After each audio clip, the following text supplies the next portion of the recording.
Before the video begins, I want to say a quick thank you to all of my channel members and Patreons. You guys are amazing. I love the support, and I can't thank you guys all enough. Also, I hope you guys have a warm welcome for my boy Booze and Booze. He's going to be doing 3 stories after the 3 stories that I do today. And, well, without further ado, let's get right into things. I'm going to start this story out by saying that at the time this happened, I was 19-year-old sophomore in college. I was living on campus in their apartment-style dorms, and my college wasn't exactly the nicest part of the city, so I'd usually drive a little bit further to go grocery shopping, so I could be in a little more of a safer area. That night this happened, I was going to cook dinner and I realized I didn't have some of the spices I needed.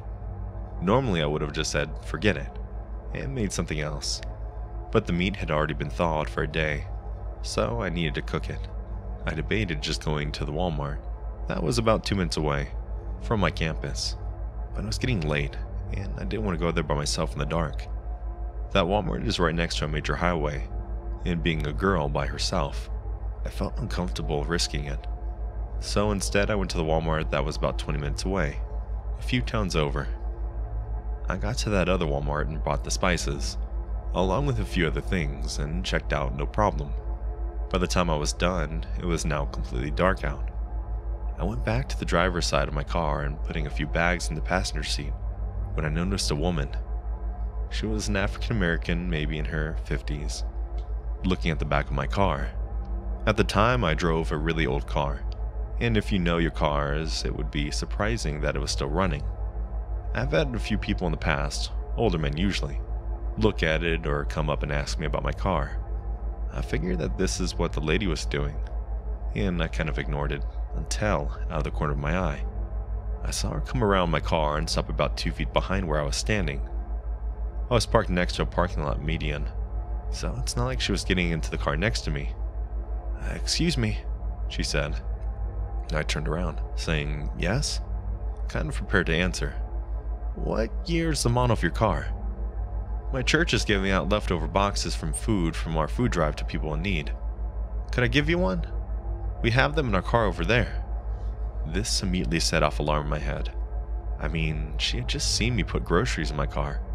Why would I need something else if I just went shopping? Also, the churches and food pantries around my college were usually cleaned out after they had their shopping days. For the people who really relied on things like food drives, there was hardly, if ever, anything that was just leftover. I had watched enough Criminal Minds and read enough Facebook posts to know that this felt like a human trafficking lure. I stuttered over my words a bit at first, trying to figure out what to say, but finally got out. "Oh, no, thank you, I'm good. I'd like to go and see if someone could really use it." I felt like that was an okay response, if she really was handing out boxes. "Are you sure? They're just right over there in my car," she said, taking a step and making the gap between us a little smaller. I was panicking. As she stepped closer, I tried to nonchalantly put my hand in my bag and look for the small pocket knife my dad had given me. My mind was racing as I tried to find the knife, but also tried to keep my face looking calm and not suspicious. I repeated to her that I was good, and the box of food should go to someone who could really use it. She finally seemed to let up, saying, "Okay, have a good night. God bless you," and all that. I told her to have a good night as well, and then as soon as her back was turned, I got into my car and locked all the doors. As I pulled out of the parking spot, I noticed that the car she was walking to had 3 large men standing at the trunk of the car. They were barely illuminated by the parking lot lights, but I think it was an early 2000s white Nissan. As I tried to go down the parking lot aisle as fast as I could, I saw the men looking at the back of my car, just like the woman had. I then noticed their eyes were shifting too. They weren't looking at my car, they were looking at my license plate. Just as I got to the end of the aisle, waiting to turn, I saw 2 of the men get in the front seat. Then the other man and the woman got in the back seat. The car started and they started to pull out too. I was having a full-blown panic attack now. Just a week before, my friend had posted something on Facebook about how 2 men followed her and her mom through a Walmart. Again, I had watched enough crime shows to know that this wasn't painting a pretty picture. I finally got my opportunity to turn, but the car was coming up beside me. I made a quick decision to take a really odd way back to campus. I made a ton of turns and went through a lot of small streets, instead of taking the ones or the two of the main roads. I don't think I saw the car again after I pulled out of the parking lot, but I was definitely not risking it. By the time I got back to my college, I had calmed down a little bit. I started to wonder, maybe you're overthinking, believing there were actually good people in the world. I decided that if they were really giving out boxes of food, then hopefully it does go to someone in need. That was until I was walking behind my car, heading towards my building. There was an SF, faintly written in white, sidewalk chalk, on the brown paint of my car. I was shocked and terrified, knowing that it definitely did not put that there. I said out loud, "Oh my fucking god!" as I practically dropped my bags on the ground and rushed to wipe the chalk off with my sleeve of my jacket. My car had been tagged. After a few seconds of wiping, the chalk had been gone. So I locked my car, grabbed my bags, and raced to my building. I got into my dorm and saw the dinner I was supposed to make, but I had lost my appetite completely. I put everything away and went to my bedroom, still reeling over what had just happened the last 45 minutes. I sent the whole story as a Snapchat video to some of my friends, who were just as shocked as I was.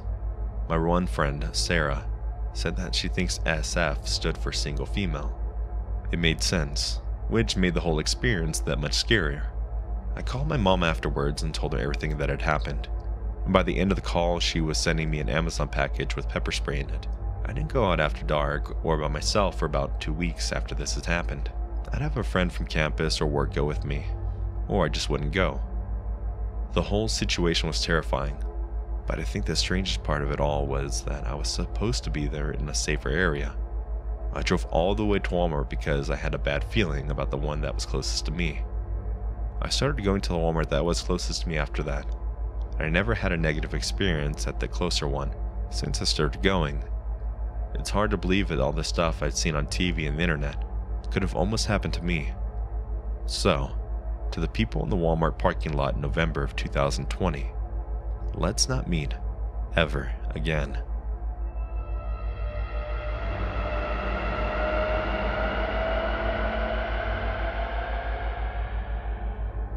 My mom's dog, Punky, rest in peace, was a very sweet, loving dog. She was an ESA dog, but trained to be a service dog for PTSD before she lost her leg. I had never seen her get aggressive with anyone in my entire 12 years she had lived. She never growled or nipped at anyone, and she had no sense of smell, so she loved all animals and people. A real gentle giant amongst our little terriers, at 60 pounds.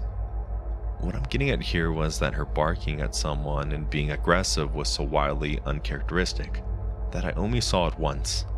I, 11 female, was at home with my siblings, 2 male and 6 female, and then my stepdad at work, and my mom had ran to the gas station to grab a pack of cigarettes. It was only a mile or 2 away from us. For reference, we lived in a 2-bedroom trailer, in the middle of the woods, on a dead-end road at the time, and you had to really make an effort to get down to our road, find our house, navigate down our rickety driveway, and find the door. I'm sitting at the computer having a grand time watching YouTube videos, when all of a sudden all of our dogs, about 2 Boston Terriers and 1 Chihuahua, perk up and bark a few times.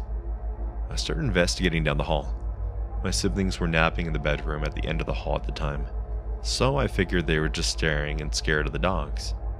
But then Punky sits up suddenly, stands up on the couch and puts her chest out. Her ears are perked up and her fur standing on end, her tail straight up, and then she starts to bark, loudly. I mean, the bark booms through the living room and echoes around, and all of a sudden she lunges off the couch and goes tearing down the hallway. I'm already on edge because I don't think I've heard her bark, ever. She's a Benji mix, and her bark is more of a bang sound. So this was big, loud, and alert bark. I stand up and go down to the hallway, ready to fight off what I was assuming is a shadow monster in the hallway based on how the dogs are acting. But then I hear it. 3 knocks. We didn't get visitors because of how weird our house was located wise, so my 11-year-old mind had no clue what to do here. The only people who showed up were family, and they didn't knock. so I slowly walked towards the door. The knock drew the attention of the dogs, and they came running back down the hallway, all except for Punky. I felt better now with our 3 yapper dogs in the room with me, even if they were all the size of New York City sewer rats. I opened the door just a bit, and standing on our porch is the sketchiest man I think I've ever seen. I could still picture him perfectly. He was really thin, tall man with dark hair, and a sunken face, bags under his eyes, and this half-managed hair. Sort of like he was just giving off a quick brush, and then figured, well, that's good enough. Everything about him seemed just a little too thin, a little too shallow, and his clothes were all a little too off. They were nice, but fake nice, you know? Like a clean, newer looking t-shirt and new jeans.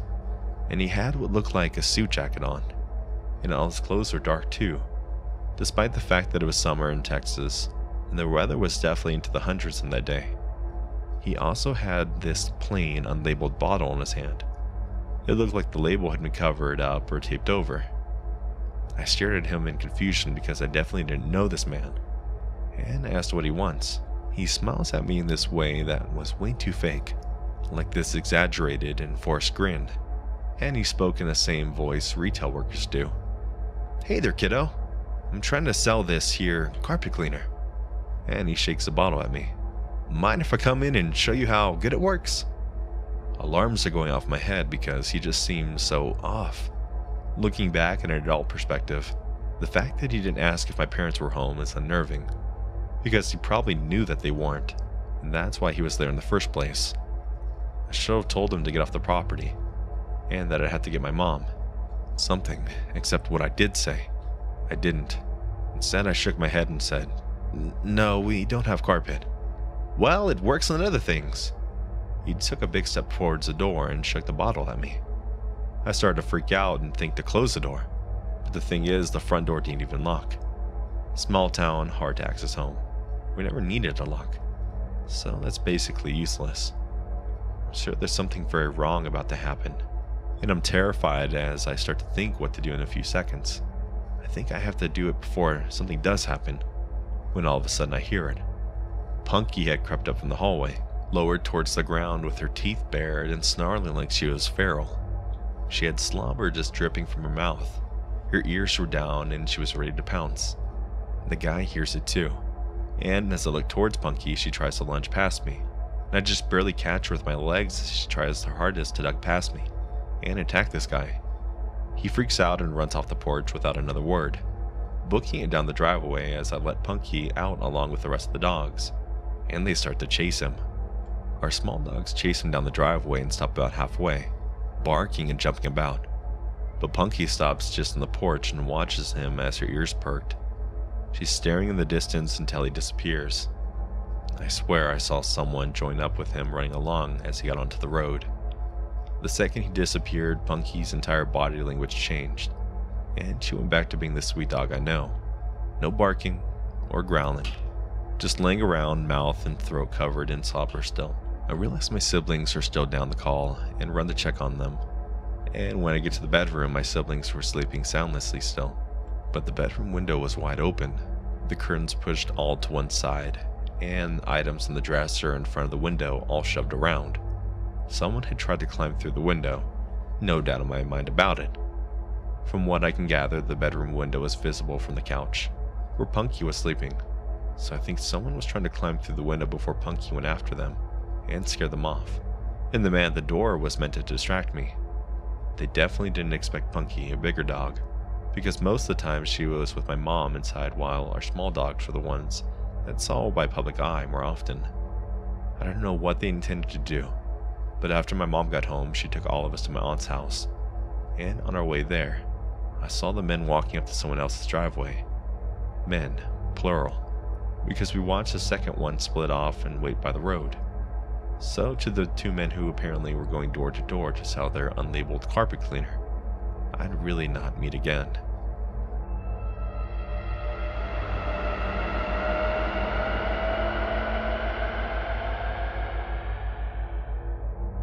This happened in 2019, but still is in the back of my mind. I worked at Chick-fil-A. That night I was supposed to close, but I left at like 8 p.m.-ish. I already know I'm going to spend like 30 to 45 minutes driving around with my usual Pokemon stops. At 8 p.m. on a Wednesday, there were some cars on the roads, but not many. Smaller town with little police presence. Not much crime happens here. I've done this before, and I know which stops to go to. I'm driving to the spots I know I can reach from the inside of my car. Just got off work, and I'm standing and being busy all day. I wasn't about to go walking around when it's dark outside anyways. The places I know have little to no cars at them. I pull into the parking lot by the high school field, spin the stop, and click on the few of the Pokemon. I get ready to pull onto Residential Street. I'm kind of just sitting at the stop sign for a bit. No cars behind me, and I'm not really in a hurry. Blinker, and then I turn left into the street. I see 2 cars in front of me, an older white SUV and a sedan in front of that. They're about 4 blocks ahead, and I notice the SUV isn't really in its lane. It's driving in the middle of the road, like it wants to pass the sedan. I definitely could have just passed it. The road wasn't really wide, and there was no oncoming cars. I'm glancing down at my phone and the cup holder, trying not to go too fast. Kind of walking at this point. Then I noticed the white SUV was driving in the middle of the road, and it's driving really slow on the shoulder of the road. Maybe they noticed me, wondering what I was doing. Maybe I'm weirding them out. I click my phone shut and drive normally. I'm nearly behind the SUV now, and it speeds up quickly, taking a hard right turn onto a street. I see the SUV pull into a driveway, and as I'm passing that side of the street, I see the SUV going in reverse, and now it's backing out of the driveway. I'm behind the other sedan now, at a 4-way stop. In my rearview mirror, the white SUV is turning back on the street. It's now going to be behind me. The sedan waits for its turn at the 4-way stop, and then it turns left. I wait my turn and go straight. I'm watching to see with the white SUV if it goes straight too, and it does. The SUV had to wait for its turn at the 4-way stop, so I'm a good 4 to 6 blocks ahead on the residential street. I want to lose this car, so I'm going like 30 miles per hour, when the speed limit is maybe 20 to 25. I turn behind a church strip mall, and the church has a playground behind it, but it's pretty much an alleyway. I lost the SUV and I stop in the alleyway waiting, looking in my side mirror, and sure enough, the white SUV is barreling down the street. It almost passed me as it was going so fast, but it stops me and it turns into the alley where I'm parked, coming towards my car. I'm freaked out at this point. This alley/street is dark. There's no street lights, and the stores in the strip mall are all abandoned, but the church is on the other side and it's well lit, so I want to go there. I speed down the alley around the building. The SUV is doing the same thing. I turn around the building and I can't see them in the rearview mirror. I stop my car and park in front of the well-lit church doors, basically parked in the fire lane. I'm watching my rearview mirror waiting for this car. I know it's back there and it's going to drive around me. They'll see it was all just a misunderstanding. The SUV is there. It peeks around the building corner and they stop and wait a little bit before it turns towards where I'm parked. The SUV slowly drives my car. They pass me slowly and I don't want to look at them. From my peripheral vision, I see one is outlined in the driver's seat. As they pass me, I can feel the presence of eyes on me, and I can see their heads turning. I'm pretty uncomfortable, but I don't want to start a conversation with them, so I don't roll my windows down, and I don't want them to look at me. I don't want to acknowledge them. I really just want them to see that I'm not who they probably thought I was. They pass me completely, and the SUV starts to drive towards the exit of the parking lot. But then the SUV starts to circle around again, making a big loop around in the empty church parking lot. My body fills with dread. I'm actually pretty scared now. I gave them the benefit of the doubt, but now they're coming back around. I don't want to know what they want anymore. When they start to circle back around, I take off out of the parking lot. But so do they. My car bottoms out, and I speed down the street. So does theirs.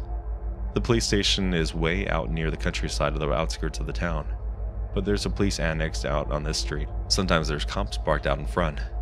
I know I'm just going to the park there, and if they still follow me, I'll call 911. This car is following me 100%.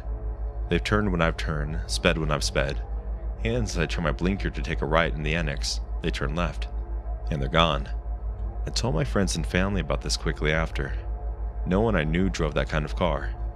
It was also an older model, so I don't think it could have been in a rental. I don't know anyone who wouldn't have done this to me, and think it was funny. I did make a police report, but I didn't get a license plate, so they couldn't do anything. I also know what kind of car it was. I would have noticed any older white SUVs for months after. Never saw that exact car ever again.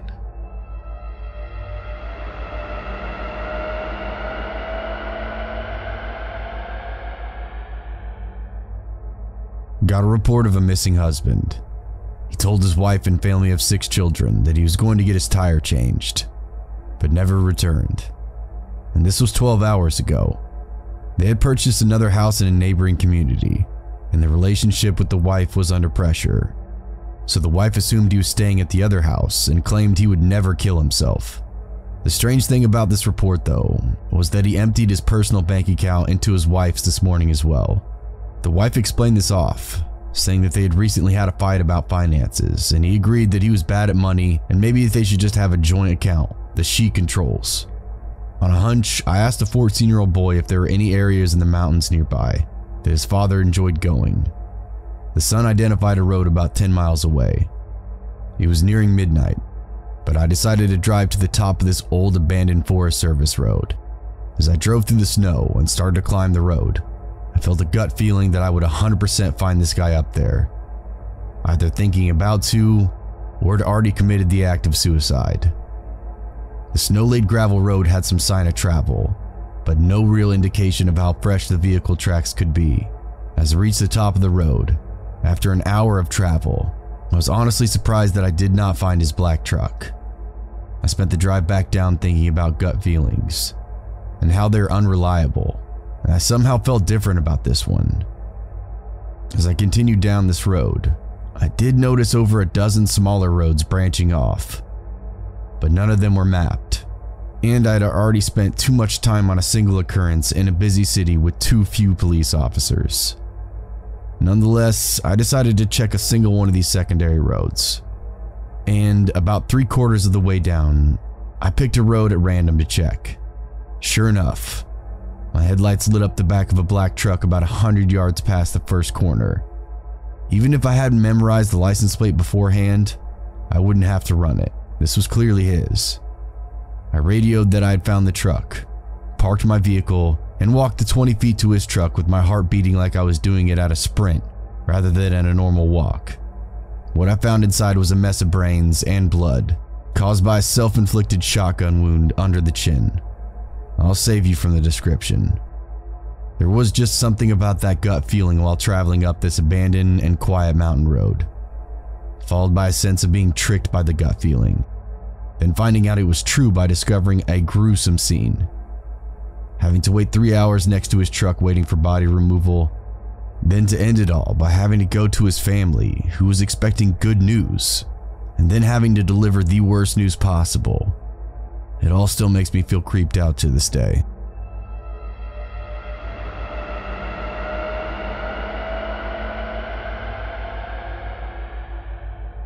So I, a 24 male, have lived on my own for about 2 years now. I have a very small bungalow I'm able to pretty comfortably afford. Inside this bungalow, I have an attic area. At a guess, I'd say it's about 5 by 5 meters in size, and you can really only stand in there in the very center. Anyways, I work night shift at a factory where I basically just sit on my phone all night. So I usually get in around 8 a.m. I was coming home last Thursday during a heavy storm and got into the house and just went to sleep. When I woke up, I got on my phone and saw that I was so tired last night that I didn't check any of my notifications. I have a Ring camera outside my door which shows me anyone who would have come into my room. I saw that it had been tripped around 7:42 a.m. and I had gotten to the house around 8:10 to 8:15 a.m. I checked the video and saw that it was a man. He was pressed right up to the door and was fumbling around with the handle. He did this for about 10 seconds until he spotted the camera. Once he did, he quickly scuttled away. This unsettled me, but didn't entirely creep me out or anything. I got up to go make some food and discovered something in my kitchen. My back window was opened. I, of course, instantly began having the thoughts of a home intruder, but slowly chilled myself out as I convinced myself I had left it open. The rest of the day consisted of this, just noticing small things that didn't seem right and scaring myself. All up until a point, I leave for my shift at 10 p.m. and was watching some TV around 9 o'clock-ish. I spotted something that made my heart leap out of my throat. Out of the corner of my eye, I could see it. My attic entrance was slowly being slid open. I can so vividly remember that I began questioning my sanity. Surely I was just hallucinating or something. I looked over at it and absolutely saw something that made me so much more scared. I saw fingers wrap around the hatch and begin moving it more. I didn't know what to do. I could feel the panic beginning to really get to me, and I wasn't sure if I should leave the house and call the police, or if I should try and yell at whoever was up there. I chose a mixture of both. I began dialing 999 and ran to my bedroom where I could lock the door. As soon as I began running, I heard the hatch almost tear off with the speed they moved it. And I arrived at my bedroom door.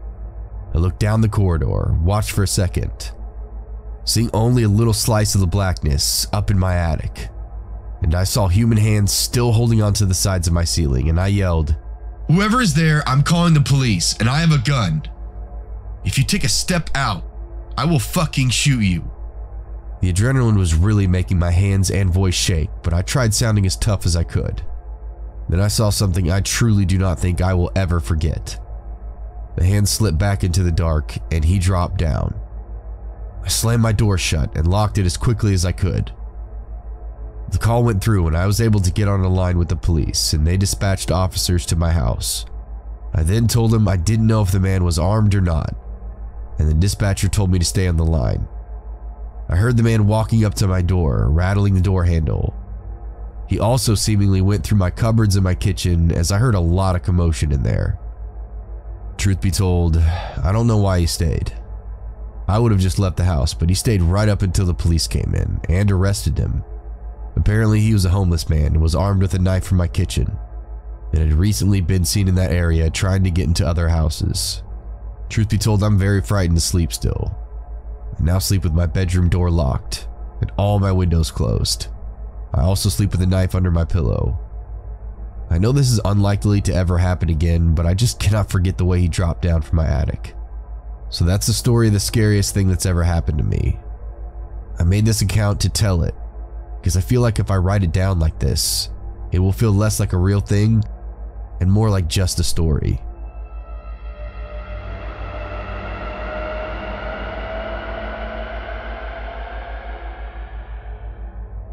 This happened to me when I was growing up, around 2004, 2005, and I was about 13 years old. It took place in a rural area, a good ways outside of the town of Uvalde, Texas. The town itself was really small, and back then not much to look at. It's just one of those towns that really isn't on the way to being anywhere important. My father knew someone who owned a deer lease that was about 1,000 acres down outside that area and was complaining about a ton of hogs that were tearing up their land. Being open season on hogs in the south, my dad thought he would surprise me that summer and take us down for a week to go hunting for those hogs. Not only did that help him with networking for his job, but also gave us some quality father-son time. I remember the drive down there from Dallas was torture. It was about 7 hours in my dad's hardtop Jeep Wrangler. That car was so uncomfy. I hated it. All I had to do was either stare out the window or try to beat Super Mario Land 2 on my Game Boy Pocket, something I was never able to accomplish in my youth. The drive obviously took most of the day, so we got there in the early evening. The owner of the land had told my dad that he hadn't had anyone lease it that year, and the cabin and the property might be a little rough and dusty. I didn't really care. At this point in my life, I had been in the Scouts for a couple of years and spent a lot of my free time in the woods or fishing with friends. Needless to say, I was pretty comfortable roughing it. So after unlocking the gate and driving to the cabin on the land we settled in, the cabin was pretty rough. Dust and dirt everywhere.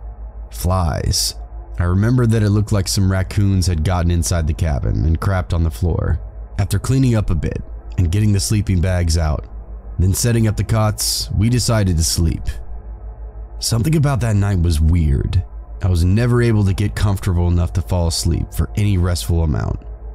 I couldn't put my finger on why, but I had a feeling of being watched. I was finally able to drift off for what I guessed was maybe an hour. When we woke up, it was early, around 7 a.m. We decided to scout around the land for tracks and signs of hogs, and find a good place to set up a blind. It was the summer, and horribly hot in the afternoons, so morning was the best time to be out and about. After walking for an hour or so, we came into an area of trees, lightly dense, and luckily found some signs of hogs. Typical torn up ground where they had been rooting, so we followed them into the trees. I was looking for more signs when my dad stopped me with his arm. I remember looking up and seeing someone standing about 50 yards away. Some of their body was blocked by trees. This was private land, so they definitely weren't supposed to be there. We also had confirmation from the owner before we got the lease that nobody was out there. Not to mention the gate was locked up when we first arrived. The person was wearing some bright colored red jacket. We slowly walked toward them. My dad called out something like, "Hey, we're hunters. This is private land." The person didn't move at all, dead still. We were about 30 yards away, and we could see that he was turned away from us with his hands in his pocket. Weird thing was that this person was in a ski jacket and what looked to be ski pants. Again, this is Texas in the summer. It was easily about 98 degrees outside by then. My dad called out again. No reaction. He told me to stay behind him, unsnap the clip to his pistol holster. We approached the person's right side, and then my dad told me to stay put, around 20 yards away. I stayed down and crouched, watched him circle around to the front of the man, all while talking to him, asking if he was okay. He finally passed around to the front of the man, and my dad stood up straight with a confused look on his face. I called out and said, "What's wrong?" He called back saying, "It's a mannequin." I walked over to it while my dad stood there just staring at it. As I got closer, one thing stood out the most. The clothes it was wearing were brand new. No dust, no sap, no bird droppings, or signs of being outside for more than a day at most. At that moment, I looked at my dad and I could see him get worried. Almost immediately, I felt that feeling again. Like we were being watched, and I know my dad felt it too. I wanted to start crying. I remember feeling suddenly so scared. My dad whispered, "We're leaving right now." He grabbed my hand, drew his pistol, and scanned the area the entire way back, all while I was trying to hold back panic tears. We got back as fast as we could. I was terrified, so it felt like an eternity, but in reality, it was only about 45 minutes max. After returning, we packed up and beat feet. Drove all the way back home that day and didn't talk much all the way back. I remember right when we left, my dad called his buddy, the owner of the land, and he was confused. He said that he would go check it out next week when he was in the area. He also said that he never had any issues with people because his property was high fenced. My dad isn't normally a paranoid person, but me being young and the least possibly having someone there we didn't know about, he decided to be cautious and just get the hell out of there. Till we got back home, we talked. My dad wasn't able to sleep the night before as well. He had the same feeling but didn't want to wake me because he thought I was sleeping. Turns out that next week, he got a call from that buddy. Checked the whole property. Never found a trace of anyone. No mannequin, no nothing. This story still makes my hair stand on end.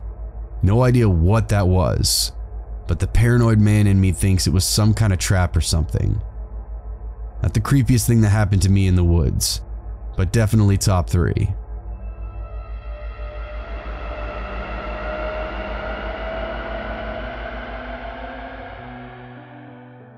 Hey friends, I want to thank you for watching today's video or listening to it. And if you haven't yet, please consider subscribing to the channel. It means a lot and it definitely helps out. We're pretty close to 30,000 subscribers. And honestly, when I first started the channel, I did not think we'd ever get here. This is crazy. And a huge shout out to Booze and Booze. He is amazing, very talented man. If you check out his intro, I was able to animate that. As a lot of you guys know, I do animations now. Super cool. And again, if you guys want to submit your own stories, shoot me over an email, originalgensen@gmail.com. Appreciate that so much. And, oh God, Morty. Anyways, all right, you guys take it easy. Have a great night, great evening. And, yeah. All right. Bye, everybody.